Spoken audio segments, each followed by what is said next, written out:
AKAPADers, welcome to Top Cow Tuesday, flowing into Wildstorm Wednesday. This one is daunting, but say hello to Crypt, our mascot, the greatest 90s creation of all time. So let's just say we open up. We get introduced to Chris Claremont's Huntsman in the pages of Wildcats Covert Action Team. Jim Lee, Chris Claremont. They promoted this. This is a big event because we're reuniting. So at this point, though, we've been told in the press that Chris Claremont and Jim Lee have been feuding over X-Men. They're reuniting, and everyone is all go and no quit. If we get into the credits, story Chris Claremont, pencils Jim Lee, inks Scott Williams, colors Joe Chiodo, letters Tom Orkazikowicz. That's a hell of a last name. I love these last names. Wildstorm effects. A lot of the Wildstorm effects guys are a mix between ink assist and colorist. Right here, looks like everyone's a colorist. And ink assist, we have JD, Rich Johnson, John Tinge. It's a full court press again. We have a lot of effort. We have the full Wildstorm logo here. We read this, right? And we see the Huntsman. Huntsman shows up. He duels Zalat. Now, keep in mind, we're going to go through all of this in the preceding issues on Wildstorm Wednesday. But I just want to set up that our readers, if they're buying Top Cow and Wildstorm Productions, if they're going into a comic shop and you see Cyberforce in the Image Comics section, you're buying Cyberforce and you're buying Wildcats. But we're introduced to Chris Claremont's newest, greatest creation, Huntsman. And in this sequence here, he literally just fights Zealot, right? They fight. Wildcats 10, 11, 12, 13. We get Huntsman. So Jim Lee puts a lot of money in Chris Claremont's pocket. Thank you, Jim Lee, for ushering in Chris Claremont's next big creation. At this time, 2 months transpire, couple months, but right, we get Huntsman and Cyberforce. Now, these two are unrelated. This is an unrelated story, but Cyberforce and Wildcats, they're sharing the same character. Go to the credits. Mark Silvestri pencils, Chris Claremont plot and script.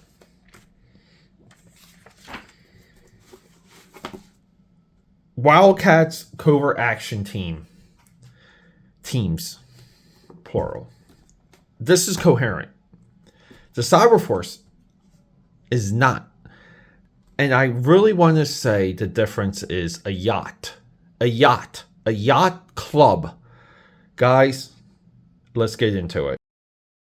AKAPADers, before we hit that drawing table, let's be clear. So previously, like if you're watching this on the playlist, on the Top Cow Tuesday AKAPAD playlist, there was an episode running before we got into the Huntsman where I just documented it for Wildstorm Wednesday. My brain melted when I reread these 3 issues. There's so much there. There's so much not there. And then we have like Chris Claremont that seems to be on a yacht vacation, faxing pages into the Top Cow front office. And then Top Cow somehow making 3 issues out of his quote-unquote plot. And we get Huntsman being introduced. We know nothing about Huntsman. We know nothing about Huntsman and Wildcat. So we have 7 issues of content where we don't learn about his creation. And don't forget, Chris Claremont with Wells Pertasio were pitched as one of the Image founders. And Wells Pertasio backed out, wanted to create Wetworks, got into some trouble, didn't release Wetworks for 2 years after the announcement and release of the Image comic 6 books. You know, Shadow Hawk, Spawn, Savage Dragon, Cyberforce, Wildcats, Spawn. You got, all of them. Youngblood, that's the one I left. This is frustrating because we're told that Chris Claremont is, Clear Mountain. That was his company at this time too. But Chris Claremont was the absolute pinnacle in comic book storytelling. It was Alan Moore and Chris Claremont. Alan Moore, cerebral; Chris Claremont, crowd pleasing. It's a perfect two-headed dragon. This is not even. It's not even fair. There's other names now that deserve to be in Chris Claremont's category after we read these 3 issues. And when we get into Wildstorm Wednesday, which will be next, because I'm also including that in this playlist. And if you're on the Wildstorm Wednesday playlist, you guys kind of see how I organize some of it. 7 issues. This is your big launch. This is your big character. You have your collaborators from X-Men, 2 separate X-Men books. You have some of the greatest artists who are now forming 2 of the greatest comic book studios, comic book production houses in comic book history. You have nothing but money and history and talent on your side, and you don't do anything with it. Chris Claremont he's not on the mountaintop anymore, not through this. And that's why I wanted just to document my feelings before I got into these reviews. And a lot of times we record, we pre-release, and then things happen, and then we kind of scramble to release everything in a particular order. That's my dedication to all of you. So anyone that follows this channel or subscribes to a playlist, you guys get the whole story, and you get the entire perspective. That's my dedication, period. I don't care if I get 1 viewer or 1,000. Who the hell cares? We're doing this the right way. What we're saying about Chris Claremont on this channel has not been said at all. And believe you me, I checked. So let's get into it. Cyberforce meets Chris Claremont's Huntsman and gives us one effing confusing tale and potentially derails the entire book after obstacle that Marc Silvestri has had to tell his own Cyberforce story. Cyberforce at this point is tied up in nothing but Intercompany, Inner Image, Inner Homage Studios crossovers. He has not had this title to himself fully since the original 4-issue miniseries, and now we're 1.5 years into the title. If I was Marc Silvestri and I saw these issues, I would have threw Chris Claremont out of a window, just like the beginning, like the girl that's a little high in the beginning of Lethal Weapon when she goes out. That's what I would have done. She was hot. She was hot. Let's go.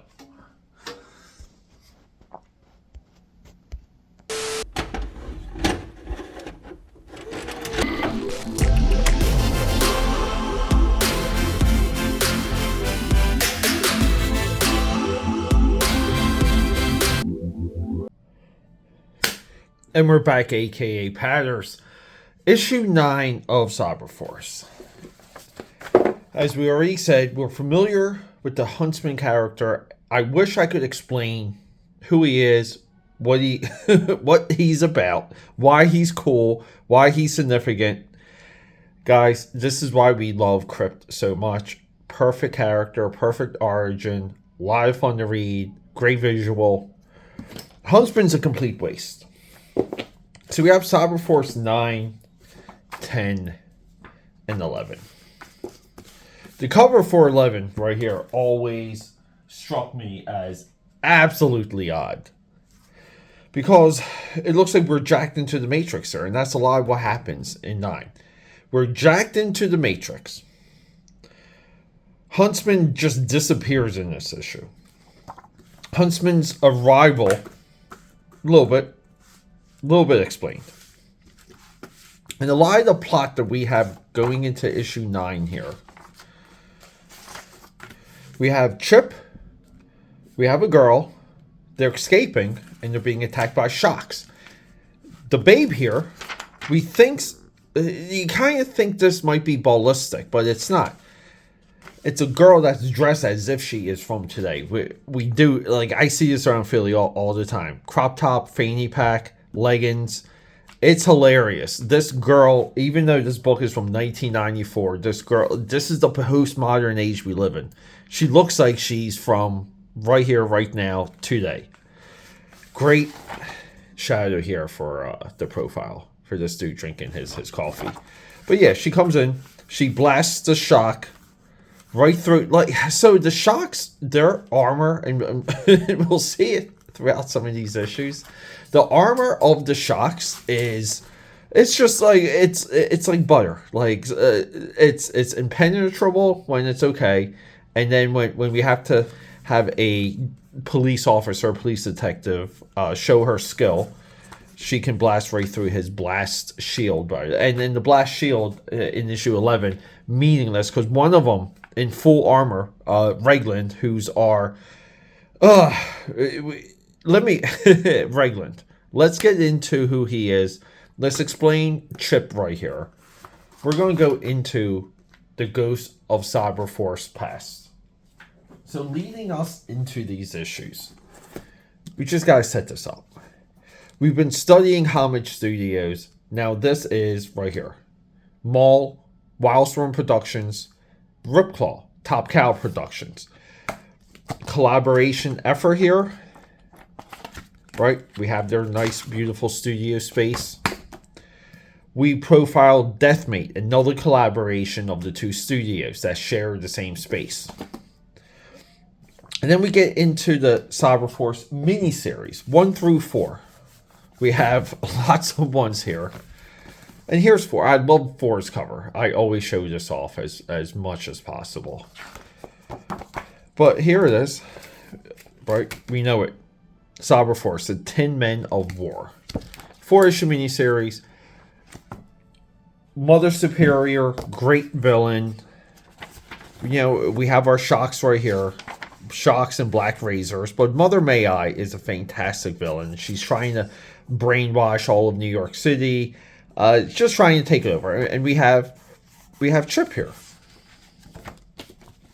So Chip's going to disappear later on. We have Regland here. He's our cyber data big boss. They're called brain boxes, but they implant the brain boxes inside the heads of Cyberforce, and over here the shock troopers. And the Cyberforce are the individuals that got taken out, and the shocks are the ones that they're so cynical. They like having the chip in their brains just so they can continue to do evil, cool things. And we have Killjoy here, who is a absolute joy of a character. This is one of Mark Silvestri's best ideas, best creations, best designs, gold and purple. But yeah, so with Cyberforce Zero leading into Cyberforce Monthly now, we get some backstory on the Brain Box and Regland. He's our villain right here. So we get into Cyberforce. This is a prologue. Cyberforce issue 1 is a prologue to Killer Instinct, another collaboration with Wildstorm Productions. Wildstorm Productions, Top Cow Productions. Warblade, Ripclaw, the two Wolverine analogs are fighting over a babe who, and this is now a running theme in Cyberforce, has brainwashed everyone. Everyone thinks they are in love with Misery. And we get a amazing retailer incentive cover here. So we're out of the collaborations. This is good because we want Cyberforce to get back to how fun that monthly miniseries was. And we're waiting, because based on publicity material, we're waiting for Ballistic here to join the team. And she doesn't join the team. She doesn't join the team even all the way through issue 11 here. Okay, where is issue 11? Did I lose issue 11? Issue 11. So we're like a year plus into the book, and no Ballistic. But we kind of get this 4, 5, and 6, and 7. This is a little bit of an arc. And during this arc, one of our... We get Killjoy here. But in one of these issues, a boat blows up. They're on a boat, if I can find it. Maybe it's issue 4. But the kid goes missing. Chip is like the young, he's like an AI boy. Yeah, we get Chip and Timmy, we get Velocity. The boat, we over here, everyone's fighting on this boat. It's madness, but the boat goes down and the kid becomes he becomes a missing person. But we kind of forget that. And when we're wrapping this story up here in 7,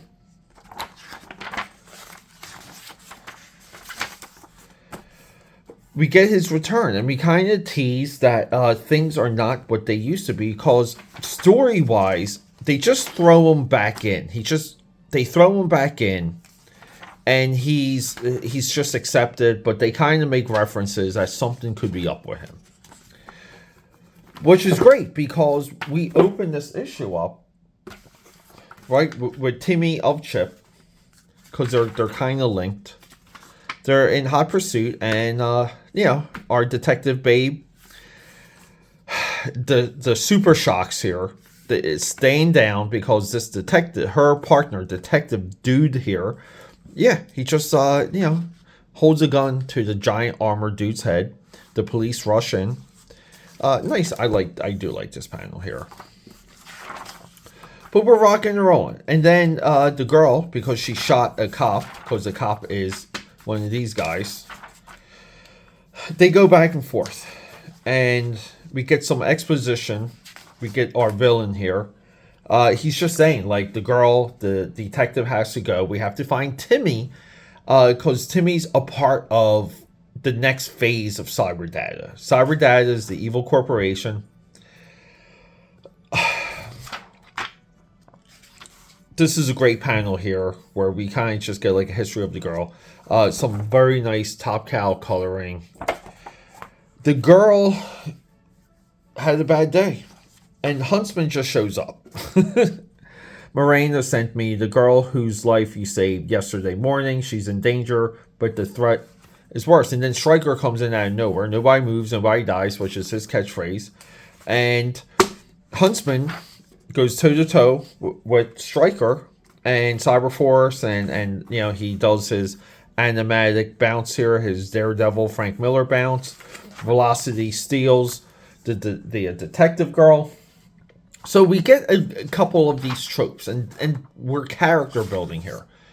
Stryker, like I said, nobody moves, nobody dies. He always busts through a wall. He always says that. Velocity, whenever she runs, she always gets like flicked, like over here. Like she kind of gets tripped and she gets knocked out. This is now like the 3rd time we've seen this happen. But we get this like introduction. And we get a wonderful Mark Silvestri shot. And then at the end, Ballistic shows up with the girl. Ballistic. Now, if you want to tussle some more, Pally, be my guest. But your lady friend. So, Ballistic is acting on behalf of Cyberforce. She's not a member of Cyberforce yet. A little bit back and forth, but the shocks come. Everyone fights the shocks. They kind of reference that Huntsman is, he's holding his own. And then we kind of wake up in these cocoons. So people, Chris Claremont, people say he's the greatest writer in comic book history. He's not even in my top 20 after this. I don't care what he did on X-Men. You have to continue. You have to have a long career. His X-Men work is 20 years of greatness. After that, nothing. But we kind of wake up in these cocoons. And then we have Empire City. And this is where the girl in the beginning was taken to. And they're trying to get Timmy. And we can kind of tell this is a small... This might be like a 1-to-1. But the 1-to-1 original artwork wise. But the coloring's fantastic. So we're in cocoons. We have this setup on this cover here of Ballistic and Huntsman. We're going to get into the yacht stuff. But then we get into Velocity here. She's fighting. And this guy like morphs into Metal. Now this is the detective friend from earlier. Over here. this guy, right? So now, like, he kind of morphs into... I look at this shot, though, of Felicity.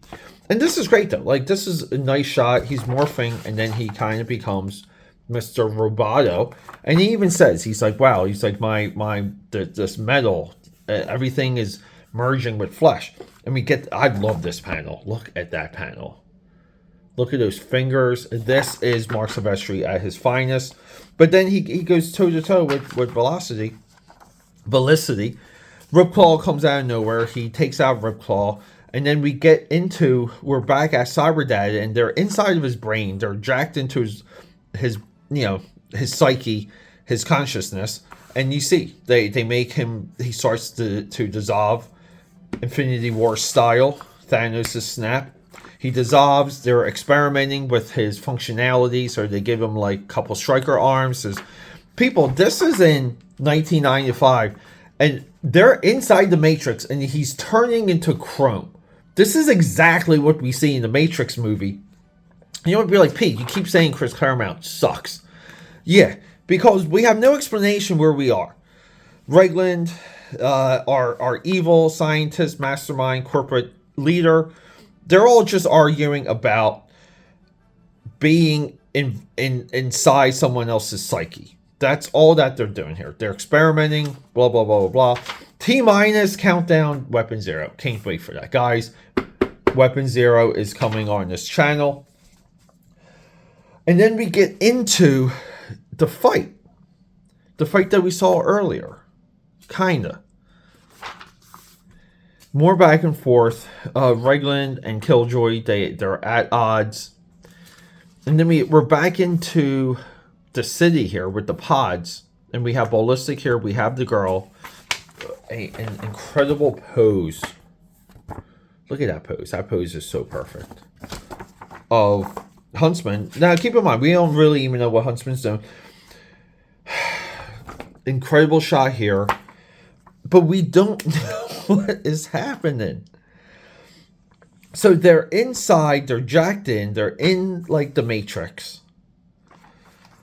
Which is somewhat of a reoccurring theme now in Cyberforce. Them not being in control of their consciousness. This very cool high-end stuff. We go all in on that in this issue. But people, we have 3 issues here to tell a story. And the girl just makes a reference that somehow... in this dream state, Cyberforce, they just start fighting themselves and they don't hold back punches. And then we get introduced to the other helper of Empire City, Alabaster Wu, great effing name. Ballistic's here. So some of Cyberforce is jacked into the Matrix, some of them aren't. I guess Ballistic's not because she got freed. Some Detective you are Morales. You can't figure that one out. Cyberdad made us is why. Our bionics, our technical enhancements are theirs in return. We and others like us would become their own private army of head breakers. So they're kind of just debating the morality of even being created. It's not quite there. And then at the end, the shock troopers show up. So in issue 10, we don't know because Huntsman here says that he saved them. We have one of the detectives. I don't know, when did he get captured by Cyberdad? Not very clear. We don't know exactly what Cyberdad is trying to do with him with kind of like the tube experiment. But Huntsman makes this reference. He goes, Detective Mercer, no one more your enemy than Ballistic. You're Huntsman. I am, and your companions owe me your lives. I remember, what is this place? Welcome to Empire City. Here for the present, at least you'll all be safe. So we don't know what Empire City is. We don't know what this is. There's so many, like, just, it's so frustrating bringing this to you guys, aka Padders, because up until now, even with all the obstacles I showed you before, Cyberforce was a coherent, fun read. And let's get to the yacht club. Because here it is, a-holes. To Bruce and the main office staff at the Bitter End Yacht Club. Virginia Gorda BVI. Without whose help and fax machines, this issue never would have made it. Thanks a lot. Who cares? Because it's incomprehensible. Chris Claremont is literally stuck in a yacht club somewhere, sending, faxing things with no plot because he's credited. He's credited for plot. He's credited for plot. So it's, you write the plot for 9 and you have the plot for 10 to 11. Super Shocks. Nice description here, if we're going to say something nice, of what it's like to see Impact here. And up until this point, we don't have a lot of Impact in Cyberforce. But Impact's just getting thrown around. They kind of, with a single punch, he can demolish a wall, maybe even a building. Problem is, this time, he's on the receiving end. I'm nowhere near the battle, but he's hit so hard the ground beneath his feet trembles. I can't imagine how we can all possibly survive. That's a great caption, right? But they're fighting the Super Shocks. And guys, Marc Silvestri does a lot of these awesome flips now for these girls. I mean, look at the pose here for this shock. Just like in full momentum. I mean, Marc Silvestri and all of Top Cow show up for this. Inks and embellishes, bats. Like, we're ready to go. Pencil assists here, David Finch, Michael Turner. So we can kind of see some of the David Finch here. We can see some of the David Finch here. It's fun to go back and forth. I would say maybe this Psylocke is Turner. But, everyone fights. Everyone fights. Amazing. Like, look at these. Like, shots, though. You can tell, like, the Silvestri work, and then you can kind of look around.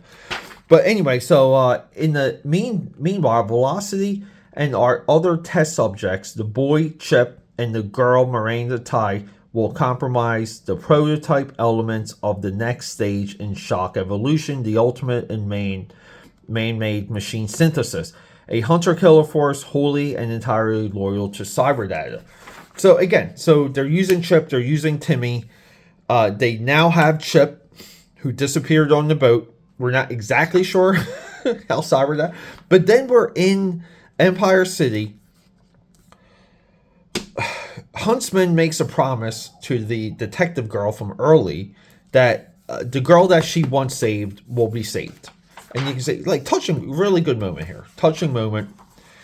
We're not sure who's drawing this one. This looks like Anthony Wynn, if I were to, but he's not credited. Yeah, again, like maybe like an Anthony Wynn panel here. The coloring really shows up, but here, Michael Turner, Psylocke there.